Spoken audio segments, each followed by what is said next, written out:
Here's everything you need to know about the high tier rewards for Operation Summer 2020.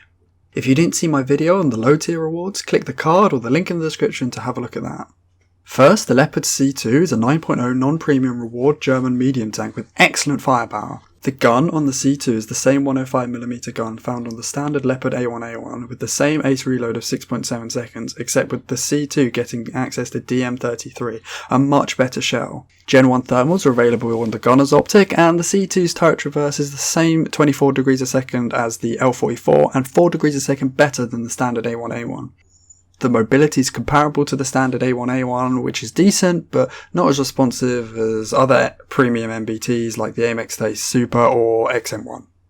As for armour, the C2 is pretty uninteresting and gets penned by just about everything, just about everywhere, and the composite screens don't really seem to do much as of right now. The C2 is a great pickup for anyone grinding Germany, and of course makes for a great lineup with the notorious G91R3 and Radkampfwagen. However, depending on the price of the vehicle on the Gaijin market, I would seriously consider selling the C2 and just buying the L44 if you have nothing else in the German tree, as the tanks are pretty similar and you won't really outperform yourself in one or the other, and the L44 gets premium bonuses, you'll get more RP and Silver Lions, not to mention the 2000 Golden Eagles and 15 days of premium that comes with the L44. Next, the F11F-1 is a non-premium reward 9.0 American jet fighter.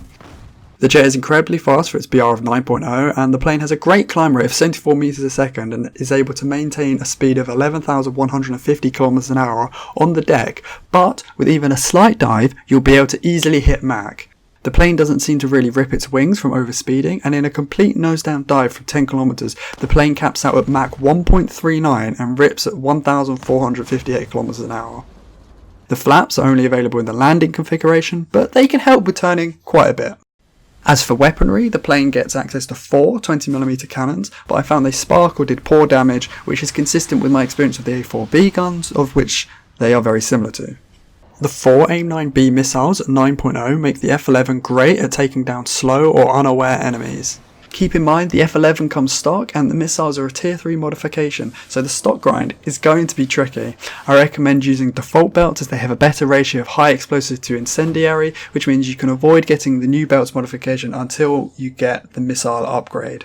The plane has some okay CAS options, but you're better off flying an A4B or an FJ VMF if you're looking to do ground pounding in ground forces. There is no targeting computer, radar or RWR, but the F11 does have a gyro gun sight if you're wondering about those secondary features. Overall, the BR of 9.0 is incredibly competitive and will make for a great grinder when spaded.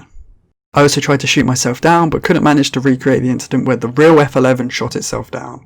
Finally, the Maxim Gorky is a non-premium 5.7 light cruiser for Russia and has 3 turrets with 3 180mm guns mounted in each turret. For secondary weapons, there are 6 100mm cannons, 9 45mm guns and 4 12.7mm machine guns. The ship has a respectable top speed of 67 km an hour. The ship seems decent, but outside of objective stats, I don't feel comfortable giving an opinion on the Gorky as I'm too inexperienced with rank 4 naval. I can recommend checking out Flip Stug's channel for naval content, and I'll link him at the end of the video.